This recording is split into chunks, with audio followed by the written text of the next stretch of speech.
Hello everyone and welcome back to Let's Play Hearts of Iron for the New Order, Last Days of Europe, with me, Alpha Pi Omega, and Empire of Japan. So in the last episode we have started our process of forming a new government. We went through the constitutional approach and the Kakushin Godo. And today we're going to continue with incorporating Kido's ideas. During his tenure as Prime Minister, Kido promised many great things. He was, after all, the leader of the Japanese conservatives, the champion of the court, the House of Peers, and the Kazoku. He wanted the best men in Japan to once again be capable of taking important decisions. By appropriating at least some of these pro-elite reforms, we can woo the upper house and a considerable share of the Yokosankai itself. So, yep, we're gonna get that. We're gonna get 15 extra relations with Kido, and conservatives' power is going to increase by 1%, and we get 65 political power. All great things for us, because as we discussed last time, we need to increase the House of Peers support as much as we can at this point to increase our government stability and make sure that it does not fall anymore. Now we're going to launch a slander campaign against the technocrats. That should give us a House of Peers support. First we're going to increase our support by launching a propaganda campaign, and then we're going to launch a slander campaign against the technocrats. I have a feeling that a propaganda campaign for the strongest party in the Yokosankai is going to be a bit more effective. Yeah, the economy is not doing well though, but at least we're no longer dropping. We're just doing stuff left and right. So we finished the external fuel tank, and we're gonna focus, as with the others, on the economy. Let's go with this one. Production units to GDP modifier plus 1.5. The introduction of the system of quality circles, whereby workers are now involved in the management process by being allowed to make suggestions to improve production efficiency, has started yet another revolution in the management of industries globally.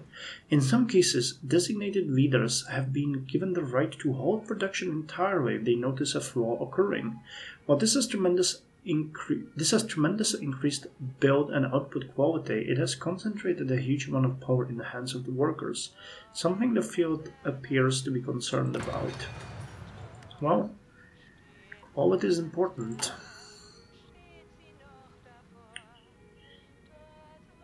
So what are you doing? Taxable population stability, regulations effectiveness. The poverty is decimating us by increasing the expenses. I really need to do something with that. What's our poverty rate now? It's gonna be like 40%, won't it? No, it's 34.5, but it's increasing quite dramatically. Unemployment policy, minimum wage. Yeah, we need to take steps. Is there anything that would help us lower poverty?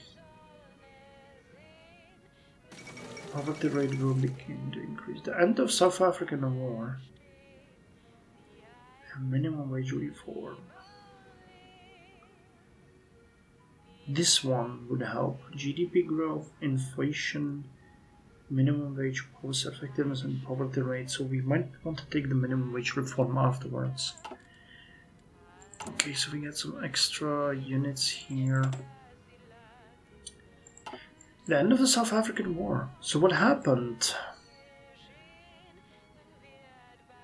Afrikaner Volksstaat. So the Germans won. The most controversial and significant international conflict since the Second World War, the South African War, has now come to an end with today's coming into force of the Treaty of Pretoria. With Oberst Rolf Steiner signing for the German forces and General William Westmoreland signing for the forces of the OFN, the outcome of the war appears to be firmly in favor of the Africa Shield.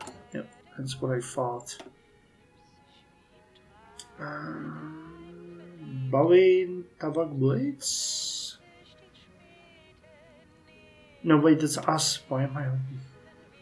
Yep, victory for the Germans and defeat for the Americans, yep, South African War. With South Africa surrendering its northern territory and the Boer independence recognized as per the terms of the treaty, leadership on both sides now look towards the future. Whilst international consensus agrees that the now further overextended African Reichskommissariats will surely face fresh struggles to maintain their increasingly weak grasp on their territories, the future of South Africa and now its people will accept their new reality remains worryingly unclear. Oh well. Okay, so what's going on with us, hey?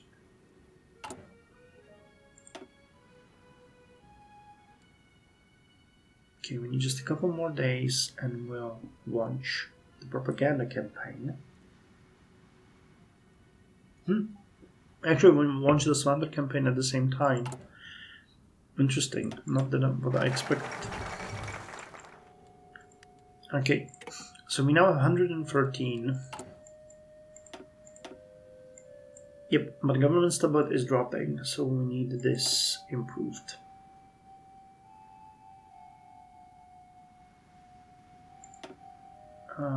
Why can't I launch a slander campaign?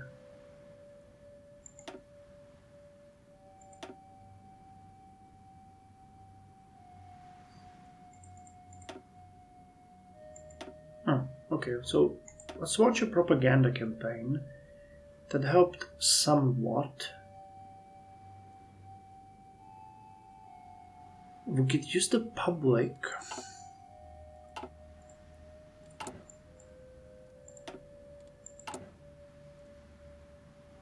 Or we could improve the relations. We get 272 MPs. Such keeping them content. I need to increase the support. This would give us faction increase. Why can't we? Next available in 30 days. Next available. Huh, that's bizarre. Attack publicly. Support decreases. Decreases our faction power. Well, we could increase the relation, our power a little bit, and improve relations with the independents. And there is a significant issue here. We need to go with the stressing a transparent government, which increases public approval but lowers the support in the House of Peers by 2.5%.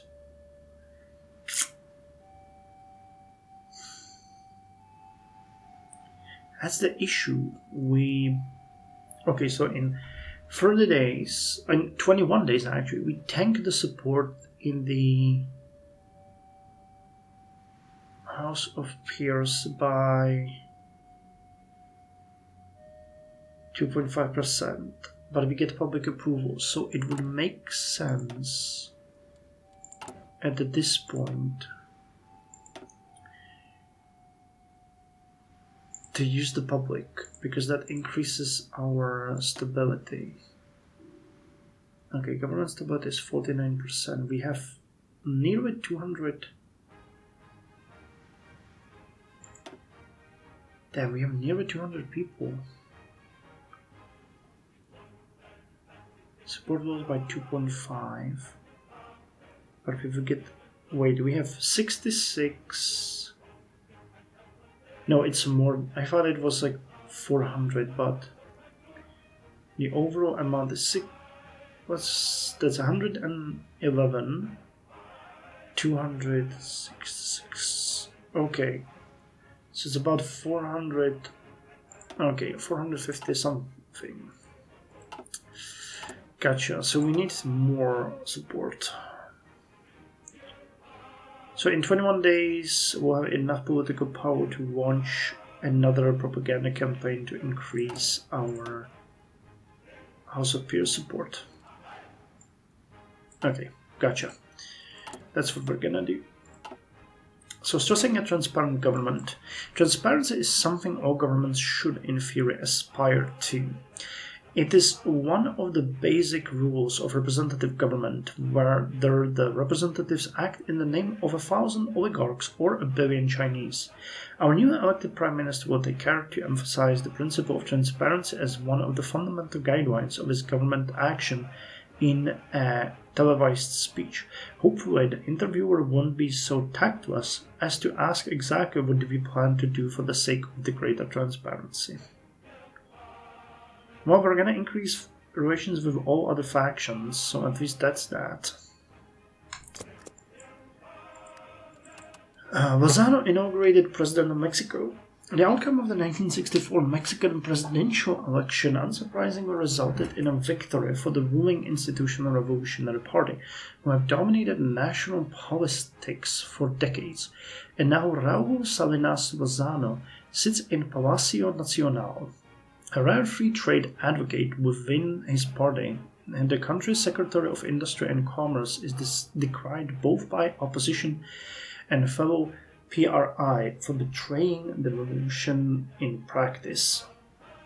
His victory comes as an unsettling shock to local businesses enjoying protectionist policies, but also as a welcome surprise to enterprises from Japan. As congratulations are exchanged across the Pacific, Mexico seems ready to enter the world with an eye towards the horizon's rising sun. For the new way of thought. Okay. Well, sure. Economy slightly increasing.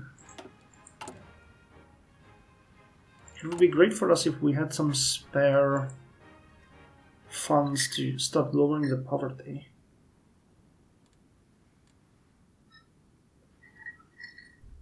So when this one comes, we need 50 to support ourselves. And then 30 for the reduced RNG. No, where is it? This one. Increases the minimum wage policy effectiveness and lowers poverty rate. So now we'll have 50. In how long can we take this one again? 21 days. Yeah, we have to wait. I don't want to risk anything. Write off. Okay, too many events. So let us look at the production units. Okay. Let us look at the doctrines. We can get the next strategic theorem doctrine. Infrastructure reserve. By maintaining a stockpile of construction materials, construction equipment and construction workers on hand, roads and factories damaged from airstrike or artillery fire will not have to wait long before returning to work as good as new. Supply grace 48 and non-combat out of supply penalties 10%. Okay. Oh god. Following a victory in Paraguay. The besieged regime in Paraguay, which for weeks has been expected to collapse at any time, has finally come crashing down. Citing the hopeless military situation and the government's assault on national dignity, Field Marshal Estigarribia has declared his allegiance to the Liberal Party and ended the Paraguayan Bush War with a swift military coup. Tired of defending the thuggish regime and grateful to avoid their otherwise certain deaths, few of his soldiers objected when Estigarribia agreed to join the full provisional junta. Although certain regime hardliners have vowed to fight on, Ernest Guevara shaking hands with Estigarribia on the steps of the Palacio de la Paz marks the end of the large-scale hostilities in the country. Whatever the future holds for Paraguay, it seems the decades of infamy have finally come to an end. A once proud nation has fallen into degeneracy. Right off. Okay, well, we'll have to read this one first because this one is connected to it anyway. Martial law in Indonesia. In a shocking turn of events, President Sukarno announced a new step of the Indonesian revolution by declaring martial law in the aftermath of a coup attempt near Jakarta. In the looming confusion of the president's decision, both the cabinet has been suspended and Japanese assets in the country nationalized as the next step in Indonesia's economic development. President Sukarno's actions have met swift condemnation. The Japanese government has already decried the move as is expected to demand answers from Jakarta. Indonesian security forces have been spread thin as protests against martial law spread across the archipelago over the polarizing move to suspend regular government. Confused by recent events, the US has been slow to properly respond, but has called on Sukarno to listen to the voice of the people. And what if the military cannot hold out?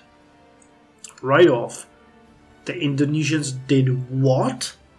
Prime Minister Ikeda Masanosuke's bellow could be heard from the hallway outside his office, startling several passing aides. Sukarno declared martial law, Prime Minister. The Minister of Foreign Affairs tugged nervously at his necktie. Curfews are in place without valid documents. Not the declaration of martial law, Ikeda Masanosuke spat before flipping through the foreign ministry bulletin and stopping on the relevant text. Nationalization of Japanese assets. Did the minister get any indication that this was going to happen? None at all, the minister said, trying to salvage his own position in front of the prime minister. Forgetting the embassy to confirm the details immediately. They'd better! I have a meeting with Mitsubishi and Mitsui executives this afternoon, and if I don't have any answers then, it's our asses on the firing line in tomorrow's morning papers. The foreign minister offered a quick nod. And what about the military? Surely they'll be pressing to convince Sukarno to reconsider. With what forces? As well trained as our military is, the Indonesian military is far larger than ours, and whatever division exists amongst them, our moving against Sukarno will unite them against us. The Prime Minister slammed his palm against the desk to emphasize his point. Figure out whatever diplomatic avenue we can leverage against Sukarno before the situation becomes completely unsalvageable. An enraging turn of events. So is it true? They have 148,000 men. We have 323,000 men. I doubt that they have a larger army than us, and they don't. But we'll have to see. Wait, are we still... How much are we still building? Okay, we're almost done. We upgraded a lot of infrastructure. Office coverage is pretty good, so is schools. We might want to build a couple of hospitals here and there.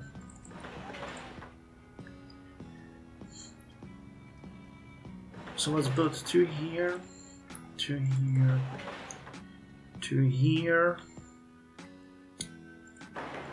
2 here, we can put 2 here and 2 here. And then we're gonna build prisons, stability, compliance, growth. The offices are just the best, honestly, because they increase, or most important for us anyway, because they increase our political power gain.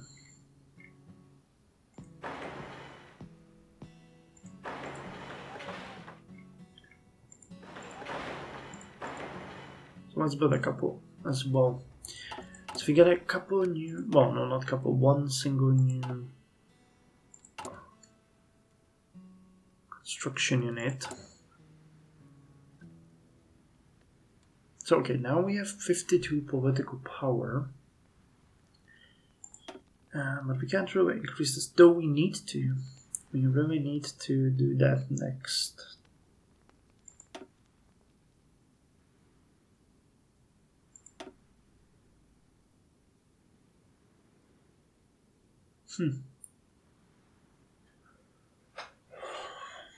We might go with both of these, use the public and launch propaganda campaign. I think we'll have enough power by then.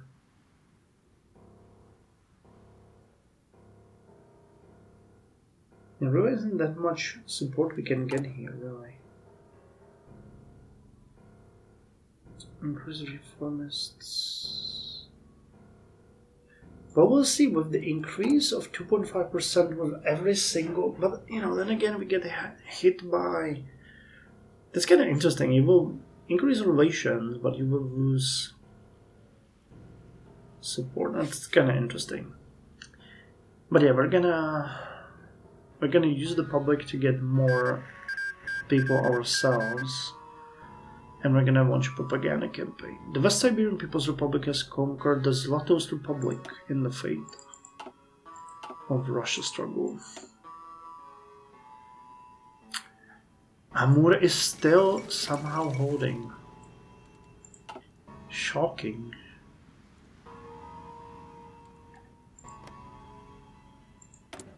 Still fighting in the Baltics. The Macedonian quiet. After approximately 2 years of fighting, the Macedonian conflict, which has gripped Bulgaria, has finally subsided. While partisans remain active, police and military action by the Bulgarian government isolated much of the Macedonian leadership. This action has disconnected the Macedonian supply lines, kneecapping the revolt, and ultimately bringing an end to any significant chance of imminent Macedonian independence. With this news becoming public, Boris III has likely secured a new lease on his administration. Military factions once believed to be agitating against his government earlier in the year have appeared to have settled and cooled.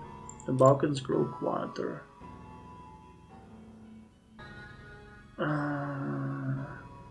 Okay. Hat in hand. At precisely 15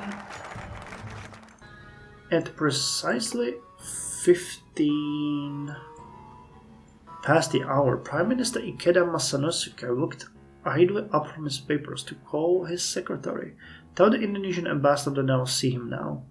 After being admitted to the Prime Minister's office, the ambassador was kept standing at attention for a minute longer. If the ambassador showed any indication of being annoyed at being kept waiting, he was smart enough not to show it. What can I do for you, Ambassador? Ikeda Masanosuke made a show of tapping his pen on his desk as he broke the silence, to fully impress upon the Indonesian emissary the degree to which he was imposing on Japan's patience. Despite our president's decision to nationalize industries in the name of the Indonesian Revolution, we wanted to assure the Empire of Japan that we continue to remain committed to the cause of Pan-Asian solidarity, the ambassador said, wiping sweat from his brow.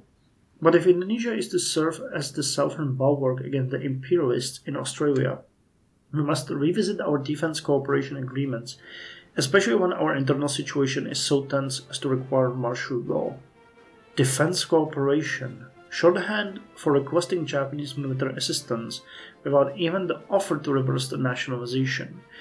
But equally, if the situation in Indonesia following the declaration of martial law and the abortive coup attempt against Sukarno was as dire as reports suggested, then Indonesia could ill afford to project weakness in the face of the OFN.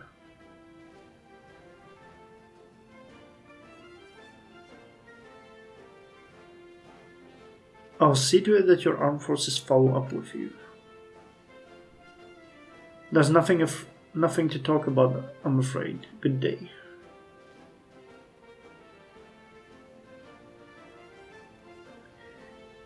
This is...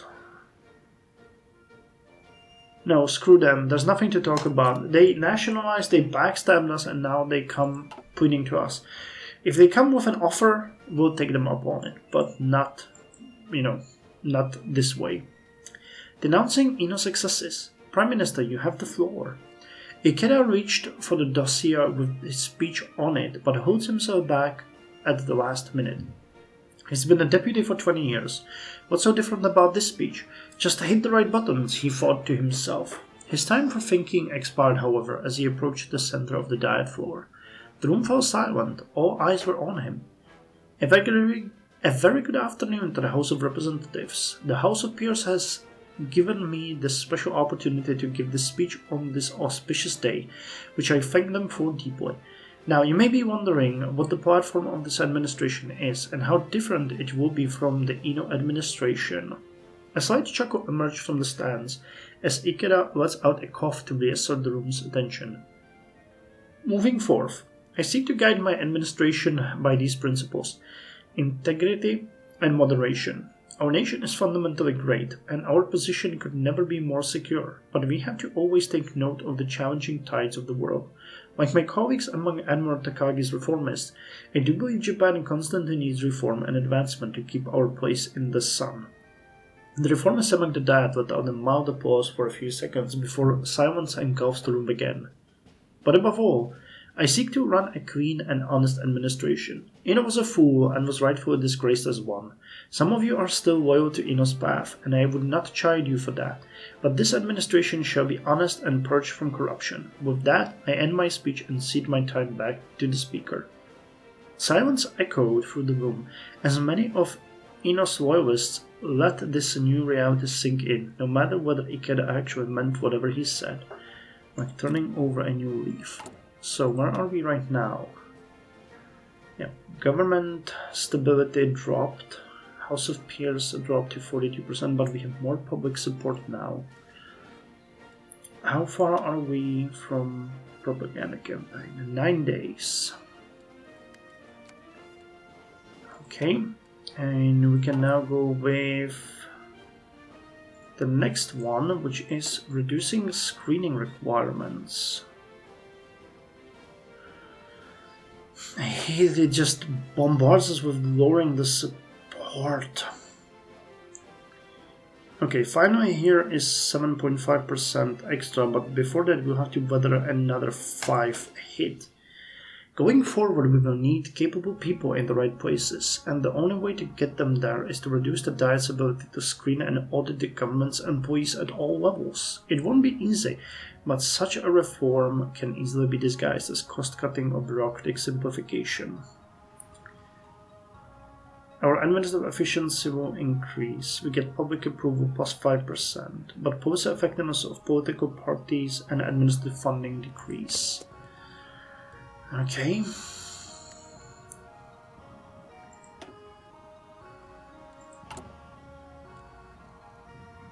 Well, we have 278 MPs.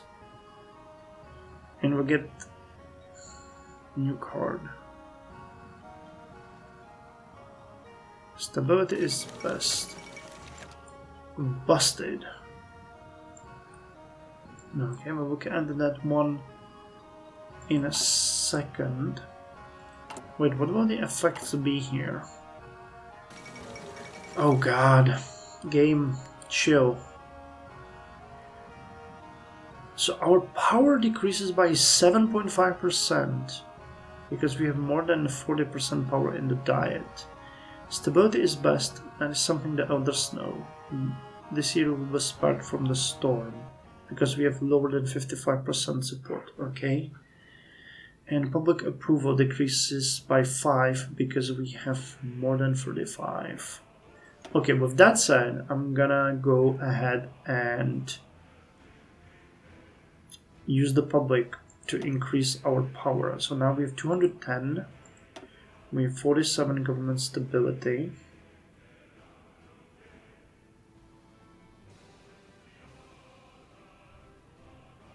One should mistake it this time. Okay, so what's going on here? Busted. What do we do? Asked the radio man. Wait, hold on, let me just see. When can we get this one? In 6 days. Ah, that's about right. What do we do? Asked the radio man, looking for his captain for confirmation. He would get none, as he was staring blankly from the bridge at an Indonesian ship nearing their vessel. They're repeating the request, sir. Christ. Yes, allow them to board, stammered the Australian captain, sweating bullets, and tell the crew to make sure everything is hidden properly. The radio operator nodded and began relaying the orders. The crew scrambled about and below the deck to get their cargo secured and themselves to their post should there be violence. Aboard the proper naval vessel looming over the glorified skull, the Indonesian captain was veiling his own exchange with his crew. These Australians really thought they were pulling something off, flying an Indian flag, he said to his radioman shortly after terminating communication with the Indians. Well, you know what to do. More orders were exchanged, and very soon a small Indonesian boarding party was on the Australians' deck. The Australians were unarmed, making the Indonesians' job quite easy. Like a pack of coordinated hunters, they split up across the ship while 2 remained to keep the captives in check. Among them was the executive officer, who was sweeping through the deck with the rest of his men. "Sir, we found it," he declared. "Found what?" the Indonesian captain asked, despite knowing the answer, as he strode to the room the shout had originated from. Very soon he was in the galley, where one of the men had shunted aside the icebox and opened a loose panel on the wall. He waved the axle over, and he crouched down to examine a now exposed crate. They removed it from the wall and pried it open, and there they were, firearms. "11 firearms," the officer patted the crewman on the shoulder. "Tell the men to take the crew prisoner. We wait for orders from Jakarta." Tumen unifies West Siberia. West Siberia? Yeah, here. West Siberian People's Republic. What sparse information comes from what was once the Soviet Union confirms that the region of West Siberia has been reunified for the first time in a decade by the same polity that once controlled it. The remnants of the West Siberian People's Republic have reconsolidated control over the area from their base in Tyumen and now stand poised to make a play for the rest of Russia. General Secretary Vazar Kaganovich, an avid supporter of the obscure Soviet official Joseph Stalin, believes that large-scale centralization of industry and political power is the only way to avoid repeating the mistakes of the old Soviet Union. Whether the Stalinist model is able to meet the challenges of resurrecting the Soviet Union has yet to be seen. The old guard returns to relevance. Nice focus tree. Hakkō Banzai seizes power in Santa Cruz. The collapse of the Paraguayan regime has sent many shockwaves across South America, and its effect has been most visible in the former puppet state of Santa Cruz, where General Hakkō Banzai has seized power, aided by the support of the Paraguayan First Corps, who have been cut off from their own country following its collapse into anarchy. Banzai is known as unionist, and it is expected that he will seek to reunify with Bolivia in the coming months. However, his unification will not come without a price, as Banzai seeks to impose the racial law of Santa Cruz on the whole country, a price many may consider to be too high for a union without bloodshed, leading to expectations of nearing conflict. More clouds on the horizon. Okay, so what's gonna happen now? In 14 days, we are going to 55%. Okay, so we can increase the support in the House of Peers, because we will not get hit by that anyway, because our support is gonna be lower than 50%. Okay, and we have 3 dockyards. So let us now build 2 more ships here. And that's gonna be it for the Navy. We can start maybe upgrading the other ships if we find anything. Just one, gentlemen. Just one and one. Okay.